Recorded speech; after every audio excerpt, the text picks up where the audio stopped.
You're listening to an Airwave Media Podcast. Hey everybody, welcome to your 30-second laughing session brought to you by The Laughing Cow. Ready to laugh? In 3, 2, 1, and... Okay! Great job, everybody! Now unpeel a wedge of The Laughing Cow light spreadable cheese. A delicious snack with 2 grams of protein and 25 calories per wedge. Feels good to have a cow, huh? Grown-ups, if there's a child in your life who is interested in, curious about, or fascinated by people and places from history, then my podcast, The Past and the Curious, might just be a hit in your home. From the invention of microscopes to world-traveling dogs to fashions of the 1890s, gold rush ghost towns, and audiences going wild for walking competitions, we've got a little bit of it all. Hosted by children's author and museum educator Mick Sullivan, that's me, the show is fun, funny, engaging, honest, and beloved by kids and parents alike. Find The Past and the Curious at all the usual podcast places. This episode is brought to you by our Patreon members. Thank you so much. Join our Patreon for extra episodes, interviews, extra content, and to help support the podcast and help us continue to do the work we do. Go to patreon.com/ancienthistoryfangirl to learn more. How many severed limbs are in your hanging garden, Jen?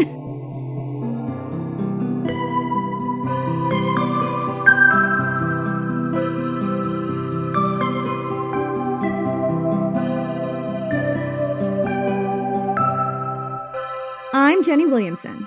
And I'm currently trapped in a botanical hellscape. And also Jen McMenemy. No, you can't possibly be trapped in a botanical hellscape. That can't possibly be what this episode's about. And this is Ancient History Fangirl, the Hanging Gardens of Colonialism edition. The Hanging Gardens of Babylon, which is one and the same thing, unfortunately. We'll get there. On our social, you can all go back and see on our Instagram, I have literally turned my indoor plants into this wild garden setting that I'm currently stuck in. It's a lot. My question is, how many severed limbs are in your hanging garden, Jen? Including the bust of Julius Caesar? 5. Julius Caesar would say you need a minimum of 6.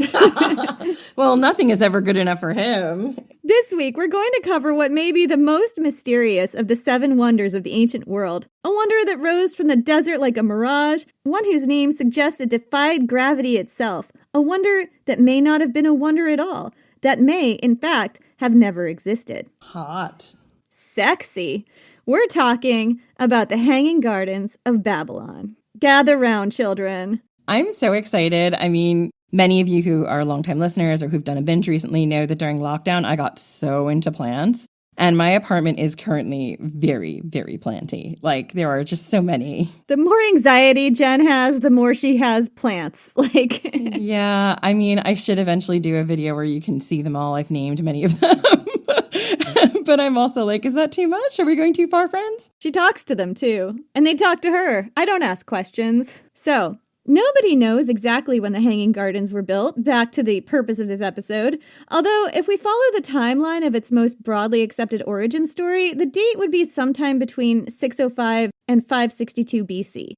And nobody knows when they were destroyed or how. Nobody knows much about the Hanging Gardens, really, and even those sources we know were in Babylon and were placed to have first-hand knowledge may not have ever laid eyes on the Hanging Gardens of Babylon at all.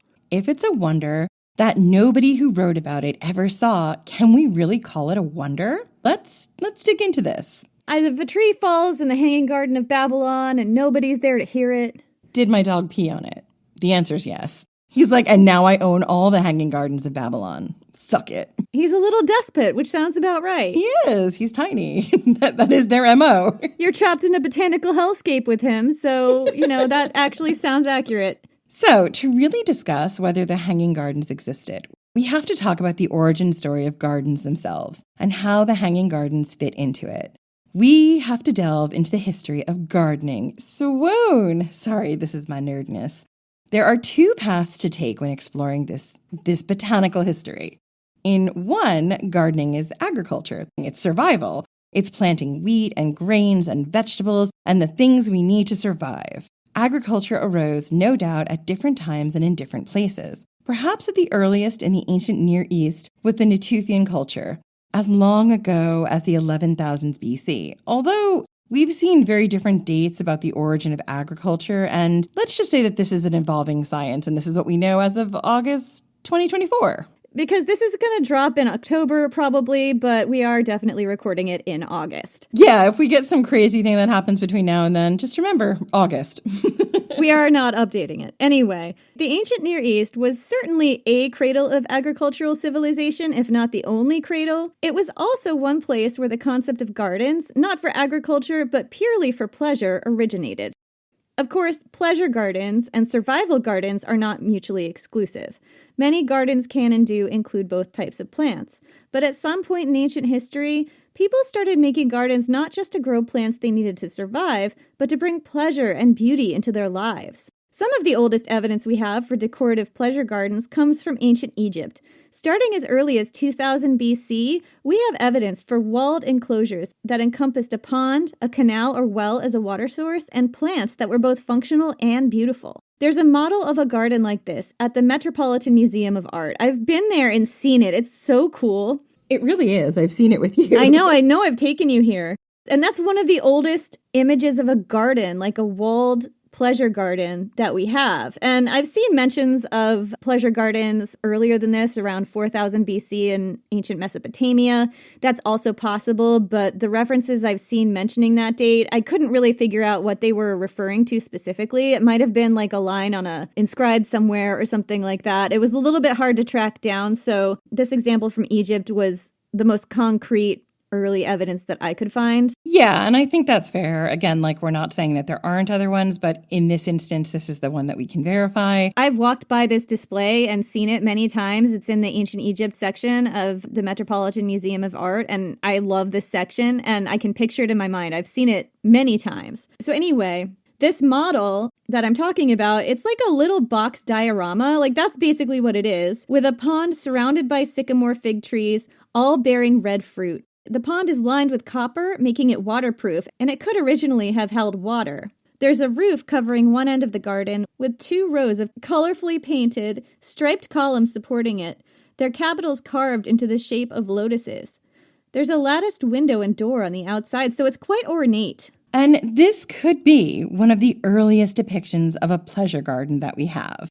And I just want to stop here for a minute because we keep using the term pleasure garden, and we do mean like in the raunchy way, but we also mean as in a garden that was planted sheerly for the pleasure of the plants being in there, not necessarily to eat said plants, although you could sometimes, but not always. It's more like differentiating this from like a garden that has vegetables and wheat or agriculture.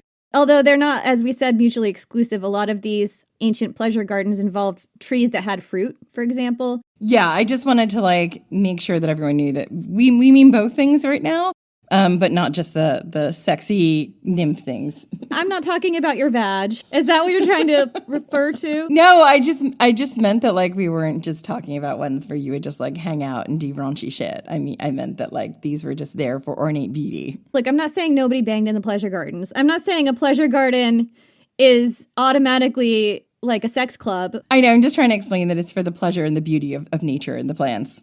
I think the word pleasure is really throwing you off. Like, you think that means sex. Yeah, I think it's an ornamental garden is the word I would have used, you know? Right, it's an ornamental garden. Jen is like, wait, what sex is happening in this enclosure exactly? I don't know, it's my repressed Catholic. He's like, why would you not just use the word ornamental? Like, if you say pleasure, surely Satan's in there.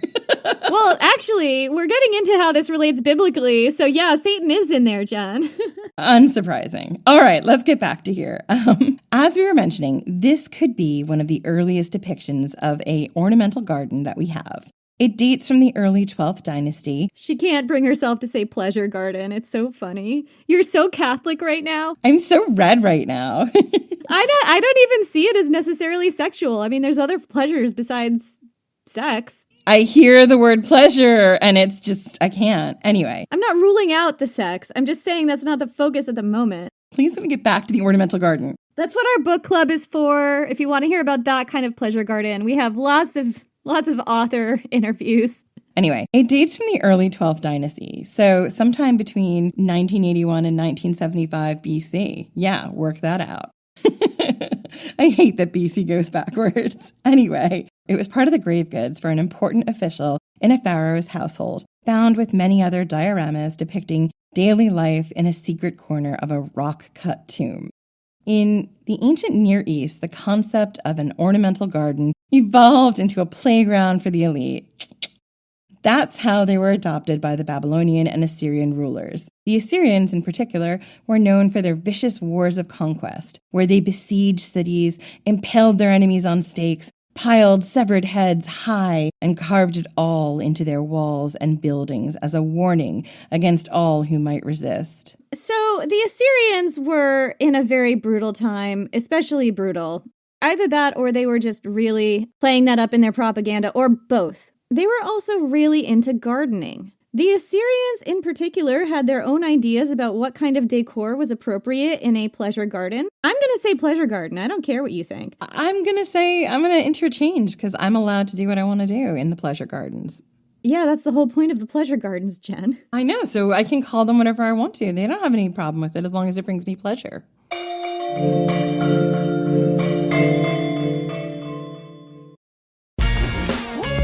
Refreshing wild cherry cola meets smooth cream. The treat you deserve. Pepsi Wild Cherry and Cream.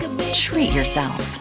Adobe Acrobat Studio, your team's home base. Collaborate within a shared PDF space. You've got your docs, your plans, your specs, and then invite the crew to build what's next. They talk up the teamwork. They think that this design could be a contender. And when somebody wonders what's the next step, AI helps you finish the rest. Bolts are tight, now your plan's refined. Run a smoother business when you're all aligned. Do that with Acrobat. Learn more at adobe.com/do-that-with-Acrobat. I didn't think the pain from the shingles rash would affect simple, everyday tasks like bathing, getting dressed, or even walking around. I was wrong. Though not everyone at risk will develop it, 99% of people over the age of 50 already have the virus that causes shingles, and it could reactivate at any time. I developed it, and the blistering rash lasted for weeks. Don't learn the hard way, like I did. Talk to your doctor or pharmacist today. Sponsored by GSK. Anyway, so we're talking about the kind of decor that the Assyrians like to festoon their pleasure gardens with. For instance, a wall panel relief called the Garden Party Panel, found in an ancient palace in Nineveh, depicts the ancient Assyrian king Ashurbanipal, who ruled from 668 to 627 BC, enjoying a picnic in his pleasure garden with his wife. In a tree nearby hangs the head of Tumen, a defeated Elamite king, a leafy branch emerging from his mouth. There's a severed hand on the other side of the garden holding a pole. It's great. You would say that. I just love it. I just love this so much. It's so hardcore. And it's just so it's such a great example of how, this was a really different time with a really different mindset of what a beautiful pleasure garden should be, right? Like, these were people who had the most gorgeous plants and flowers and aromatic trees and fruits, and here's a severed head. Assyrian gardens were also prisons for animals. Like, possibly this was an early concept of a zoo.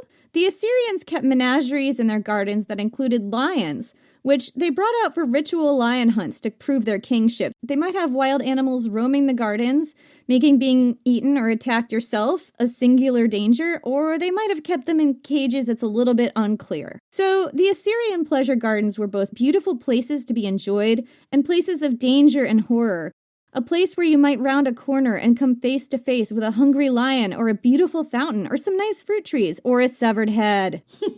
Jenny's kind of jam. It really is. I want to see some big kitties. And heads. So many severed heads. So, in addition to bringing home heads and plunder from conquered regions, Assyrian kings often brought home seedlings, cuttings, and sometimes whole forests, complete with root balls and tons of soil, to decorate the royal pleasure gardens with plants from all corners of their conquered kingdoms. Babylonians and other ancient Near Eastern rulers did this too. This is not limited to the Assyrians. No, they're all doing this. That's right. Even when they didn't feature severed heads as part of the decor, ornamental gardens were also a monument to violent colonialism. So, what did these gardens look like? One of the earliest pleasure gardens we have archaeological evidence for is the gardens of Cyrus the Great of Persia in his capital city of Pasargadae in what's now modern-day Iran, dating from 550 to 530 BC. This is later than the Hanging Gardens by 12 to 70 years, give or take, if they were built by Nebuchadnezzar, which we'll discuss in a little bit. Archaeologists have uncovered the layout of this garden, showing that it was built on a 4-square geometric plan. There are 4 squares or quadrants to this garden, bisected by 4 stone channels that may have held water, all meeting at a central point where there was probably a decorative feature like a statue or fountain. Historians believe that this garden was planted with pomegranate, cypress, and cherry trees. This is the first example we have of a 4-fold design that eventually evolved into the chaharba, I think it's called. Apologies if I've mispronounced it. The 4-quartered layout of formal gardens still used in Arabic countries and South Asia, North Africa, and the Al-Andalus region of Spain. The Taj Mahal, built between 1631 and 1653 AD, is a prime later example. So this is a pattern that's still used in some areas of the world today. These ancient pleasure gardens would have been accessible to no one but the elite and their entourages. But even so, they had a huge impact on the culture. And I think that one of the things about pleasure gardens, these elite pleasure gardens in particular, was that they were enclosures kind of built to be like a perfect place. Like this was their idea of a perfect, beautiful place where everything you lay eyes on is pleasing to your sight. In Old Iranian, these gardens had a name. Paradisa is what it looks like to me, and I'm probably mispronouncing that. Again, apologies to anyone who speaks Old Iranian. From Pyri or Peri, which means around, and Deza or Dees, which means wall, shape, or brick. What it meant was walled enclosure.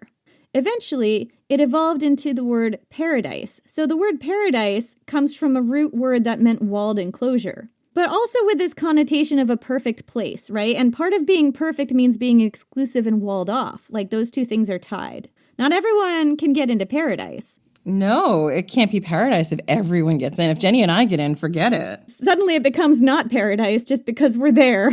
We know I'm not going anywhere because I'm a ginger and you've got your condo picked out on the Lake of Fire. Look, I've already put down a deposit.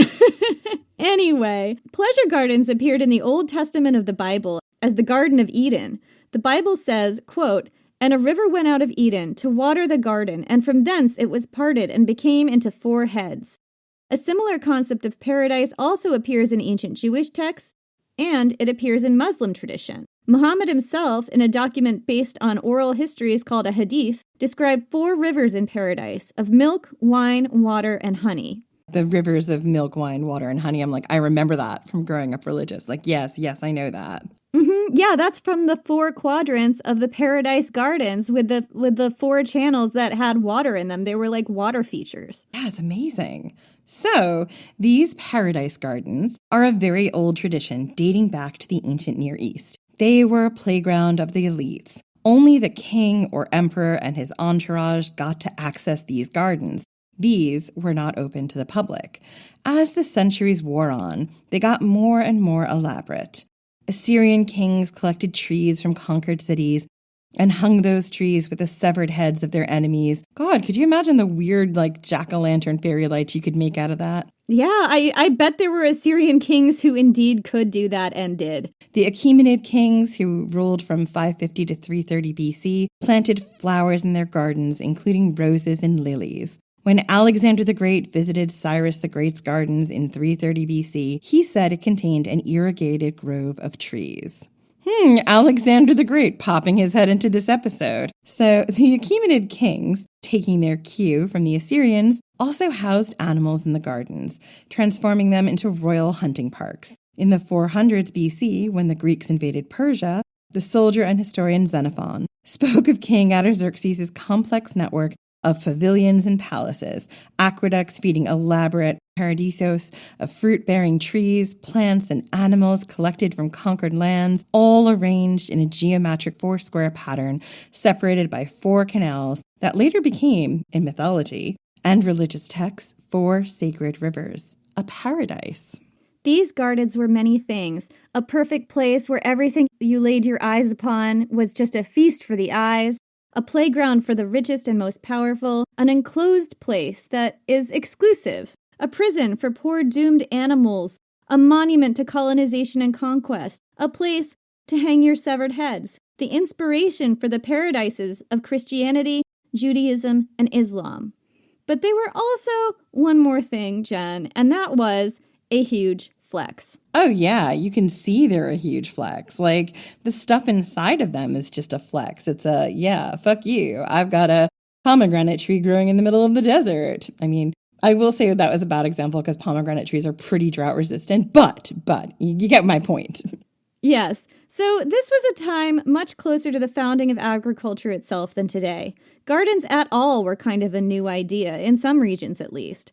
It was a time when people were just learning to manipulate the environment to their own ends, to plant trees in places outside their native habitat, to waterproof things using bitumen and other materials, and to build their own mountains. Babylon, specifically, had a famous sacred ziggurat, as well as canals and water features, to shape nature to their will. People had already been doing this for millennia, for survival. But now the powerful kings of the Assyrian, Achaemenid, Persian, Babylonian, and other Near Eastern empires were doing it just for pleasure. They were manipulating the earth, changing it just for their own personal enjoyment, a power once reserved only for gods. I mean, flexing, Jenny. There's a lot of guns out here. A lot of botanical dick swinging, shall we say. And there's language in the Bible that strongly represents this time and mindset. Quote, God blessed them and said to them, be fruitful and increase in number, fill the earth and subdue it, rule over the fish in the sea and the birds in the sky and over every living creature that moves on the ground. And that's from Genesis 1:28. That's the be fruitful and multiply quote. For those nerds like me who grew up hearing it a lot. But it's also a quote about dominating the earth and everything in it, which is the mindset of someone who wants to dominate the earth and everyone in it. Botanically speaking, some historians believe that this language about commanding the earth and everything in it, animals and plants, comes from this image of ancient kings and emperors, and their paradise garden is full of exotic plants and animals and man-made natural features. The Hanging Gardens of Babylon, with the names suggesting they defied gravity itself, would have been the biggest fucking flex of all.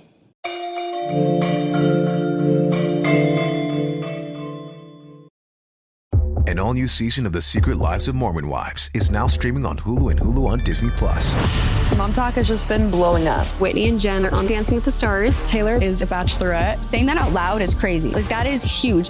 But all the cool opportunities could pull us apart. It's causing issues in everyone's marriage. My whole world is falling apart right now. It's chaos. Watch the Hulu original series, The Secret Lives of Mormon Wives, now streaming on Hulu and Hulu on Disney Plus for bundle subscribers. Terms apply. No one hates history, they just haven't found the right teacher yet. Or in this case, a nerdy best friend who loves to tell you all about world history, women's history, and weird history. Hi, I'm TK, the creator of For the Love of History podcast, a place for people who want to learn more but don't know where to start, and history lovers who want to break from the mainstream. From rat trials to warrior women, we cover topics from every country and era. Whether you're a history expert or just starting out, there's a place for you here in the Time Machine. So join me every Friday on your favorite podcast platform and YouTube for a brand new topic. See you there. Bye. Throughout history, royals across the world were notorious for incest. They married their own relatives in order to consolidate power and keep their blood blue. But they were oblivious to the havoc all this inbreeding was having on the health of their offspring. From Egyptian pharaohs marrying their own sisters to the Habsburgs' notoriously oversized lower jaws, I explore the most shocking incestuous relationships and tragically inbred individuals in royal history. And that's just episode 1. On the History Tea Time podcast, I profile remarkable queens and LGBTQ+ royals, explore royal family trees, and delve into women's medical history and other fascinating topics. I'm Lindsay Holiday, and I'm spilling the tea on history. Join me every Tuesday for new episodes of the History Tea Time podcast, wherever fine podcasts are enjoyed. So, what is the official story about the Hanging Gardens of Babylon? Because there's always an unofficial story, and then we peel back the curtain on that official story, right? So, the name Hanging Gardens conjures images of plants floating upside down in space. That's always what I thought about. Oh, yeah. I've always thought like the roots are growing towards the sky and the plants are coming down like beneath them and it's all see-through and it's like an airplane. It's super cool. But that's not what it originally meant. Oh. Way to kill my joy. Sorry. The word hanging here is translated from a Greek word, kremastos, I think, which indicated trees that were planted on a raised platform or terrace. These were not upside-down gardens or floating gardens, so much as gardens built on a sort of stair-step terrace structure. Some sources say stadium-like, with plants on various levels. According to the story that's best known today, the Hanging Gardens were built by King Nebuchadnezzar II, king of Babylon, who ruled between 605 and 562 BC. He was a real person, and according to the story, he built them for his wife, Queen Amytis, who came from Media, an ancient kingdom located in a mountainous region near the Caspian Sea. As for what the gardens looked like, here's a roundup of the main ancient sources we have and when they date to. The oldest is Ctesias of Knidos, who lived in the 400s BC. He was the royal physician in the court of Artaxerxes II, the Achaemenid king. He lived several hundred years after Nebuchadnezzar's time, but he lived in Babylon. He'd hung out in the palace. If anyone would know about the gardens, it should be him, right? His work, though, is lost, but it's quoted in our pal Diodorus Siculus, who was writing between 60 and 30 BC. And here's what Diodorus Siculus tells us, quote, "There was also the Hanging Garden, as it is called, which was built not by Semiramis, but by a later Syrian king to please one of his concubines. For she, they said, being a Persian by race and longing for the meadows of her mountains, asked the king to imitate, through the artifice of a planted garden, the distinctive landscape of Persia. The park extended 4 plethora on each side, and since the approach to the garden sloped like a hillside, and the several parts of the structure rose from one another tier on tier, the appearance of the whole resembled that of a theater. When the ascending terraces had been built, there had been constructed beneath them galleries, which carried the entire weight of the planted garden, and rose little by little, one above the other along the approach. And the uppermost gallery, which was 50 cubits high, bore the highest surface of the park, which was made level with the circuit wall of the battlements of the city. Furthermore, the walls, which had been constructed at great expense, were 22 feet thick, while the passageway between each 2 walls was 10 feet wide. The roofs of the galleries were covered over with beams of stone 16 feet long, inclusive of the overlap and 4 feet wide. The roof above these beams had first a layer of reeds laid in great quantities of bitumen, over this 2 courses of baked brick bonded by cement, and as a third layer a covering of lead, to the end that the moisture from the soil might not penetrate beneath. On all this again earth had been piled to a depth sufficient for the roots of the largest trees, and the ground, which was leveled off, was thickly planted with trees of every kind, that, by their great size or any other charm, could give pleasure to beholders. And since the galleries, each projecting beyond another, all received the light, they contained many royal lodgings of every description. And there was at least one gallery which contained openings leading from the topmost surface and machines for supplying the garden with water, the machines raising the water in great abundance from the river, although no one outside could see it being done. Now, this park, as I have said, was a later construction. So, let's go over some of the salient points from this passage just to keep it in our minds, right? Because it's a lot. So this again is Diodorus Siculus quoting our oldest source that we know about, which was Ctesias of Knidos from the 400s BC. So, The Hanging Gardens had trees planted tier on tier, kind of like a theater, right? With these stair-step galleries. Do you know what it reminds me of, Jenny? Do you remember when we were in London and we went to the Sky Garden? And how you would like walk up and it would have tier on tier. It was all indoors and enclosed, but it was all tier on tier where each tier had like a different set of plants. It kind of reminds me of that. I mean, obviously what we're talking about is much more grand in the ancient world, but it is beautiful if you're in London and it is worth going to see. I think it's free. You just have to book a pass. But yeah, it was tiered, so you could go step on step, and each tier had a different level. That's kind of like the Hanging Gardens. That's exactly what I thought. Like, it very much sounds like how they would have done the Hanging Gardens. And, you know, it was quite up high. It was at the top of a building. So who knows? Maybe that's where they were taking that from. I think they were. So this source is also telling us that this was built by a Syrian king for a homesick Persian concubine, and that it was not built by Semiramis. The park maybe had a quadrant layout, 4 plethora on each side. We don't know how big a plethora is. You could walk in the galleries under the platforms, which carried the whole weight of the planted trees. There was a rooftop garden on the topmost level that was the same level as the famed walls of Babylon. Watertight layers of baked brick bonded by cement, layers of reeds and bitumen, and layers of lead covered over by soil to support even the largest trees.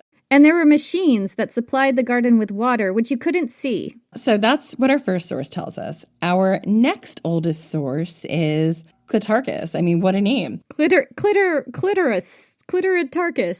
Clitarchus. So our next oldest source is Clitarchus, writing between 310 and 301 BC. And Clitarchus was a member of Alexander the Great's entourage.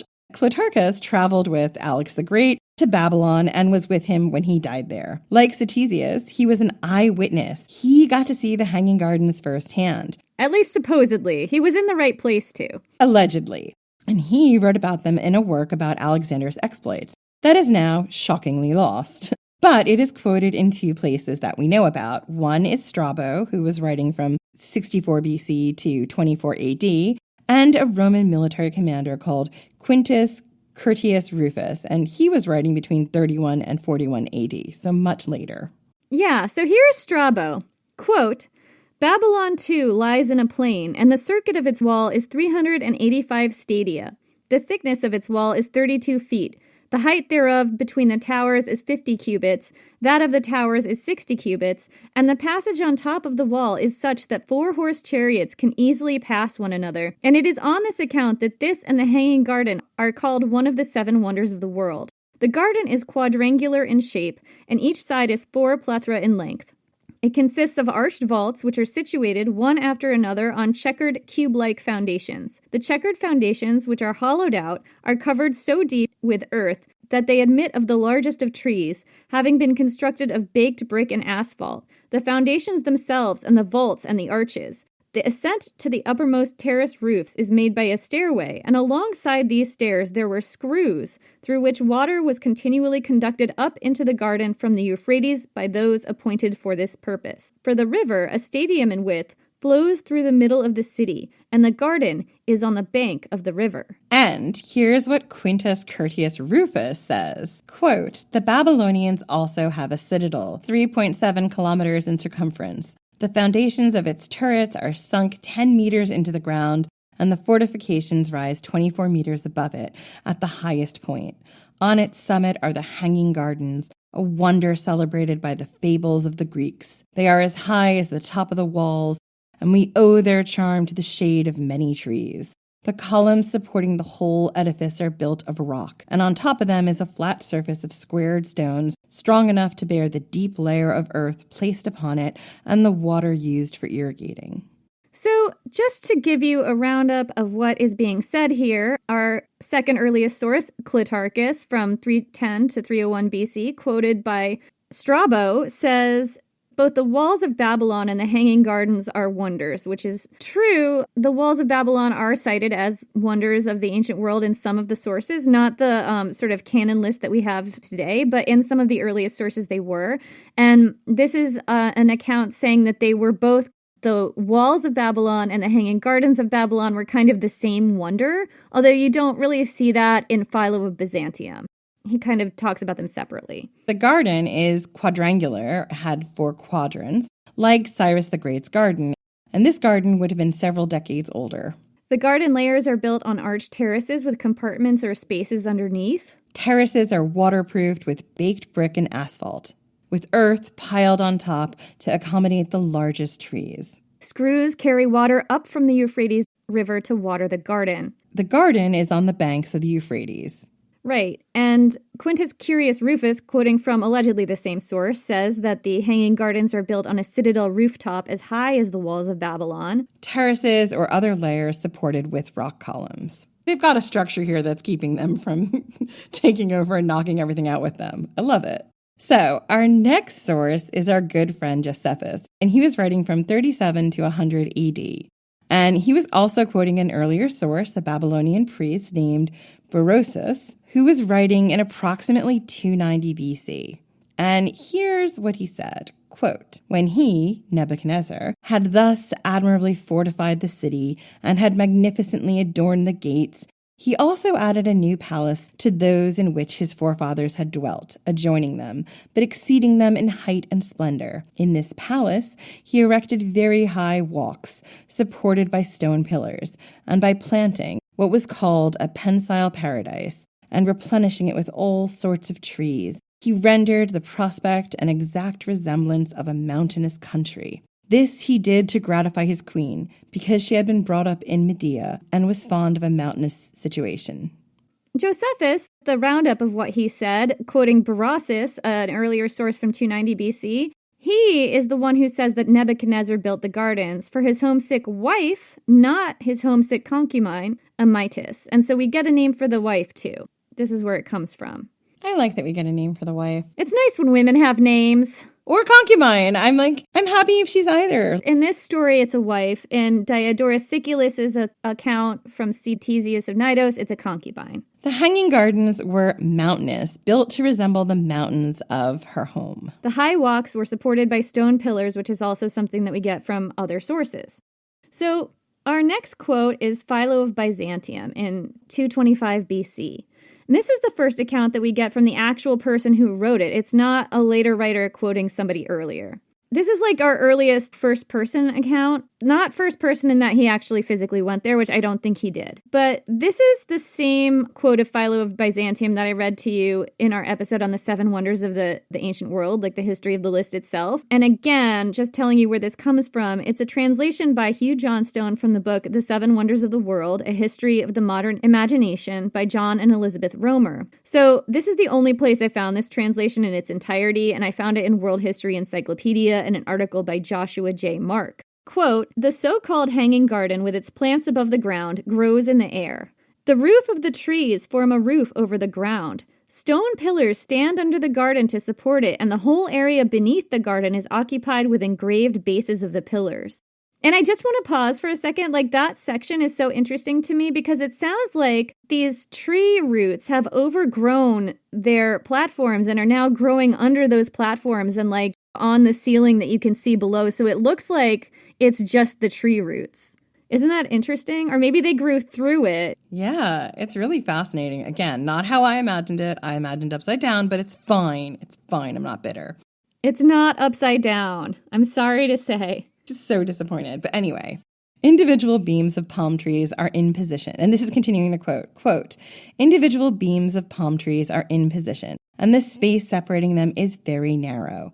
The wood from the palm trees is the only kind of wood which does not rot. When they are saturated and under great pressure, they arch upwards and nourish the capillaries of the roots of the vegetation and admit into their own crevices roots that are not their own. On top of these beams, a great amount of earth is poured to quite a depth. On top grow broad-leaved trees and garden trees, and there are varied flowers of all kinds. In short, everything that is most pleasing to the eye and most enjoyable. The area is cultivated just as happens on ground level, in much the same way as on normal ground. It sees the work of people who plant shoots. Plowing goes on above those wandering through the supporting colonnade. While people walk along the top, the land on top of the roof is motionless and, as in the most fertile regions, remains pure. From above, aqueducts carry in running water. Along one way, the stream follows a wide downhill course. Along the other way, the water runs up under pressure in a screw. The necessary mechanisms of the contraption made the water run round and round in a spiral. The water goes up into many large receptacles and irrigates the whole garden. It dampens the roots of the plants deep in the earth and keeps the earth moist. This is why the grass is always green, and the leaves of the trees grow permanently nourished by the dew on tender boughs. For, free from thirst, the roots suck up the permeating water and form roaming entanglements among themselves below the ground, and, as a unit, preserve the developed trees safe and sound. The masterpiece is luxurious and regal, and it breaks the laws of nature to hang the work of cultivation over the heads of spectators. So just as a roundup of things to note in this description, you can walk under the terraces supporting the gardens and see the roots of the trees above your head growing down and growing over these platforms and like underneath them, sort of create a tangled roof over your head. And that just tells me like Philo of Byzantium was writing in 225 BC. So if this garden was planted in, I don't know, the 600s or 500s BC by Nebuchadnezzar, it would have had several hundred years to grow before he got there. So he's looking at an older garden than Ctesias or Clitarchus. So they would have had time to grow that way. Absolutely. And it just reminds me of like in modern days, like if you go to like an ornamental like arbor or arch, like when you walk under, you can see, I mean, usually it's like vines. It's usually some kind of vine, not like tree roots. And they just kind of grow and sort of weave upon each other and manage to do their thing. I've never seen it be tree roots. That's kind of the scope of that is massive and wild. As he said, palm tree beams are used to construct the terraces because they're waterproof and they don't rot. The wood gets saturated by the water and feeds or irrigates the root systems of the trees above. Quote, broad-leaved trees and garden trees grow on top along with flowers. And the garden is watered from two directions. Water comes from above in aqueducts, as well as from below, lifted up in spiraling screw machines. From here, the water pours into canals and water features to irrigate the garden. And the roots seem to make up part of the floor or platform. So those are our main ancient sources that we get these accounts from. And there are some other sources that talk about this, and the ones that I found are mostly fragmentary, so I'm going to leave it at that. What I found so interesting about reading all of these sources, Jen, is that they really do have a consistent image of this garden, you know, and that's not the case with all the wonders. Like when I was looking at the Pharos of Alexandria, like there were so many wildly different accounts of that monument, sometimes dating from like basically just a couple years apart, where people were just describing it completely differently. So it's just like, I don't even know what this looks like. It's the same with the Colossus, right? Like we don't even know exactly what it looked like. Or, you know, some of our best examples are from people who saw it after it crashed into the sea. So it's wild. Like you don't usually get this great of a consistency of what they looked like. Right, which is really unusual. And so some of the things that stand out that are the same in a lot of the ancient sources, if you amalgamate these sources, here's a few things that I noticed that are pretty consistent, right? So you have several layers of terraces supported by pillars. You could walk beneath them. You have trees growing on the upper layers, which reached as high as the walls of Babylon. There was waterproofing using palm wood and lead, bitumen, baked brick, and cement. That the garden was on the banks of the Euphrates River, which flowed through the city of Babylon. There was a screw that carries water to the top levels. And it was potentially built in 4 quadrants, like a traditional Persian paradise garden. Or it was built to resemble the mountains of Persia or Media. It was not built by Semiramis. So I'm just going to talk about that last one for a minute. One thing you may see if you Google this topic is that there are some modern researchers and writers who say that the ancient sources also claim Semiramis built the Hanging Gardens of Babylon. So Semiramis was a semi-mythical queen, probably based on a real Neo-Assyrian queen named Shemaramet, who ruled from 824 to 811 BC. The thing is, ancient sources don't say that Semiramis built the gardens. What they say is that she didn't build them. Diodorus Siculus, quoting Ctesias of Cnidos, says that she did not build them. And Josephus, quoting Berossus, also expands on that. And this is a quote from Josephus. This is new. This wasn't in the part that I read you before. Quote, "This is what Berossus relates concerning the forementioned king as he relates many other things about him also in the third book of his Chaldean history, i.e. the Babylonica. That is the source that he's quoting, wherein he complains of the Grecian writers for supposing, without any foundation, that Babylon was built by Semiramis, queen of Assyria, and for her false pretense to those wonderful edifices. Thereto building at Babylon do no way contradict those ancient and relating as if they were her own workmanship, as indeed in these affairs of the Chaldean history cannot but be the most credible. Moreover, we meet with a confirmation of what Berossus says in the archives of the Phoenicians concerning this king Nebuchadnezzar, that he conquered all Syria and Phoenicia. So he's quoting these other sources to say that Semiramis did not build the Hanging Gardens, and in fact, the sources are complaining that the Greeks keep telling us that the Hanging Gardens were built by Semiramis, and they were not. Not built by Semiramis, not. So Josephus says that Greek writers insist the Hanging Gardens were built by Semiramis. And we're not seeing that in the ancient sources that we've shown you here, right? What we're seeing is two sources, Josephus and Berossus and Diodorus and Ctesias, insisting that they weren't built by Semiramis. And that kind of makes me wonder, Jenny, what other sources existed before they were lost? And what did they say? Like, what is going on here? What's the beef they have, right? Right. There seems to be some kind of ancient world beef about this. I know. I love it so much. Maybe there was one or many who talked about Semiramis having built the gardens, or maybe it was an oral tradition, like a legend. We don't know. Another small mystery that is wrapped in a bigger one. But anyway, our larger point is that unlike the pharaohs of Alexandria or the Great Pyramid, which still exists, the sources are surprisingly uniform on what the gardens looked like and how they worked. And a number of these sources were definitely in Babylon and could have seen the Hanging Gardens themselves. Isn't that strong evidence that the gardens actually existed? So if that's the case, why do most historians think that they didn't exist? I mean, it's kind of breaking my brain, Jenny. Let's get into it.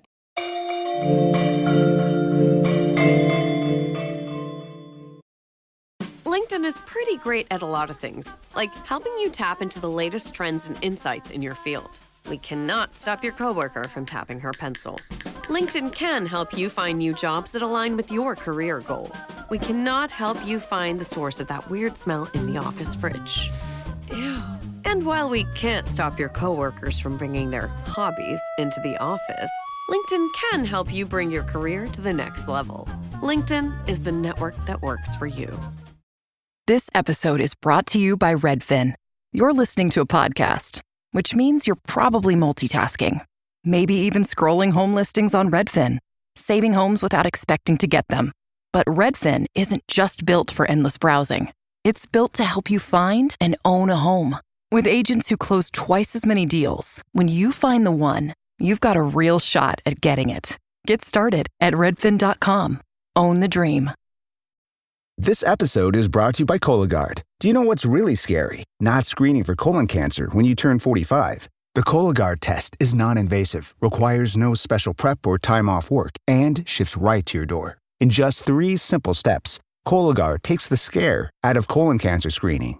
If you're 45 or older and at average risk, ask your healthcare provider about the Cologuard test. Cologuard is available by prescription only. Learn more or request a prescription today at Cologuard.com/screen.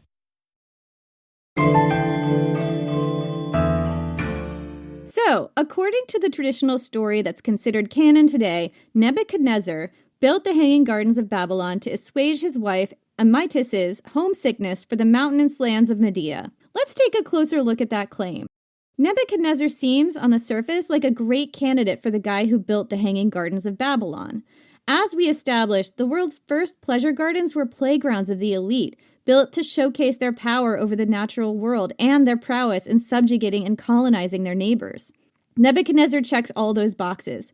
He was one of Babylon's greatest warrior kings, one of the most expansionist in the city's history. Before he even came to rule, when he was just a general prince in his dad's army, he made a name for himself, teaming up with the Median Empire to conquer the Assyrians, the guys hanging severed heads in their gardens. Nebuchadnezzar was an expansionist king, called by the Jews the destroyer of nations. He shows up in the Bible, in the book of Jeremiah, as a sort of divine instrument of punishment for disobeying heathens. He was instrumental in elevating Neo-Babylon into the great regional power it became.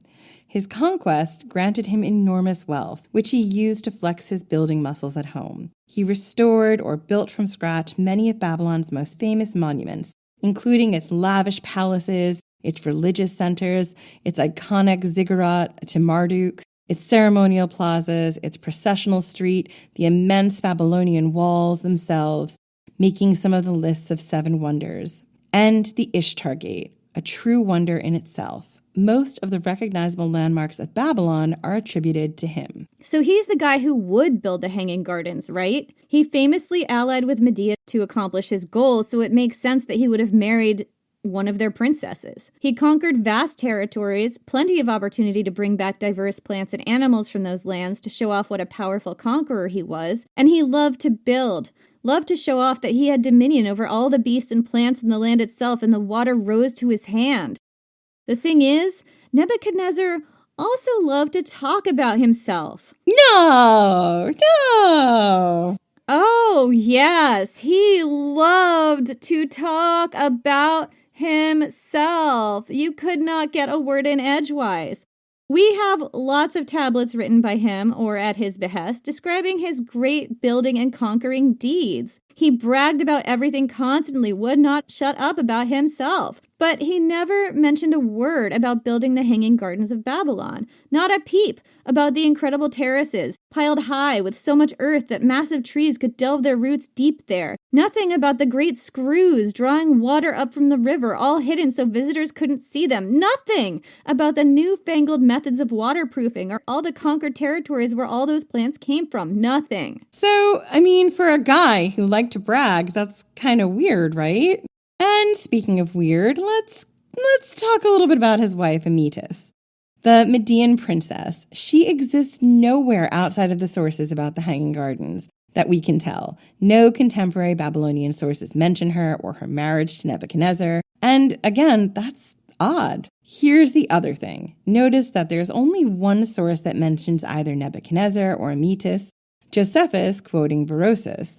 Diodorus Siculus says the gardens were built by, quote, Syrian king, who built the gardens for an unnamed concubine. That doesn't necessarily mean Babylonian. In fact, ancient Hellenic sources tended to equate Syrian with Assyrian and not Babylonian. Josephus mentions Phoenician sources that corroborate that Nebuchadnezzar built the gardens, but those sources have been lost to history. In fact, more sources mention that the gardens weren't built by Semiramis than that they were by Nebuchadnezzar. And that's kind of weird, right? Like, what is up with these gardens? Okay, I can hear you saying, though. But Jenny, maybe they got the details about who built the gardens wrong, but they were definitely still in Babylon. All the sources agree that they were in Babylon. And 3 of our sources were from Babylon, and were probably eyewitness to these gardens, right? Are we really going to discard eyewitness testimony? Well, let's dig into how reliable those sources really were. One of our supposedly eyewitness sources was Ctesias of Cnidos, Artaxerxes II's royal physician, who definitely spent time in Babylon, assumedly. Ctesias is known for 2 historical works, Persica about the history of Persia and Assyria, and Indica about the history of India. Here's the thing about those 2 works. They are incredibly fabulous. That's right, Ctesias of Cnidos was, in the grand tradition of ancient historians, a paradoxographer. Kind of like Phlegon of Tralles. He was the first writer anywhere to describe unicorns. They're native to India, just in case you're wondering. He also claimed there was a race of men in India with just 1 leg and whose feet were big enough to be used as umbrellas. Not exactly scientifically accurate. Okay, and then there's Clitarchus, Alexander's great buddy. And his main of work was the history of Alexander. And people didn't even trust this work at the time it was written. Cicero called it fictitious. Other ancient writers said he had, quote, more ability than trustworthiness, and it was overly sensational. And the bar was really low back then. You could convince people about where the Unicorn Road was to find the unicorns in India, anyway.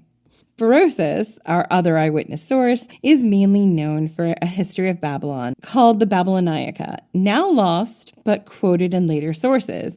And it's a little unclear how trustworthy this was.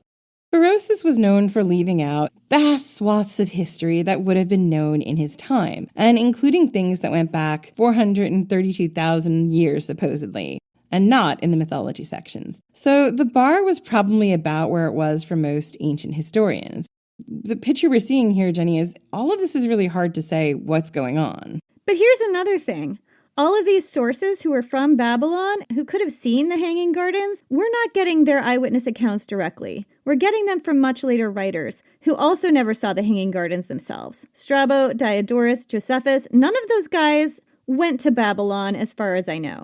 And there's also the problem of the sources that don't mention the Hanging Gardens. If Nebuchadnezzar II had built them, Herodotus would have seen or heard about them sometime in the mid-400s BC. We don't know for sure if Herodotus visited Babylon. I've seen differing accounts about that. But he definitely wrote about it, and he didn't mention the Hanging Gardens, and you'd think he would. I would. That's a huge flex in your travelogue, right? The most salient point here to me is that there are no other Babylonian sources, like Nebuchadnezzar himself, for example, who wrote anything down about the gardens, whose work we get firsthand. All of our sources, even the earliest ones quoted by later writers, were Hellenistic. Ctesias was from Knidos, the island of Aphrodite of Knidos. Berosus was from Kos, another Greek island. Clitarchus was an old war buddy of Alexander's. He also came from the Greek world. No other writers from Nebuchadnezzar's time, and actually from this region, mentioned the Hanging Gardens, and they wrote down a lot.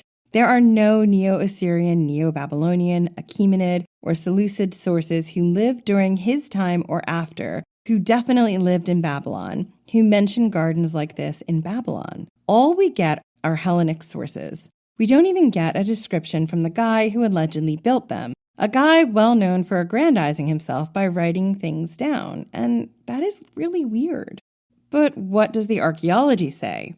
Archaeologists have scoured the remains of ancient Babylon and found no structure or remains of one that could have been the Hanging Gardens. Not in or around the palace, not near the Euphrates, where Clitarchus, quoted in Strabo, says they were, or anywhere else. Structures unearthed around the palace that gentlemen scholars and other early archaeologists prematurely identified as the Hanging Gardens later turned out to be warehouses. Some signs of an irrigation system and reservoir were found near the palace on the banks of the Euphrates, but again, there isn't much evidence that what they fed were gardens. I mean, they could have just fed the palace itself, right? Maybe they had running water in there.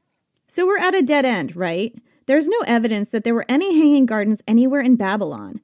But there's an intriguing new theory that the Hanging Gardens really did exist, just not in Babylon. They were built over 100 years earlier and several hundred miles to the north in the capital city of Babylon's sworn enemy, the Assyrians.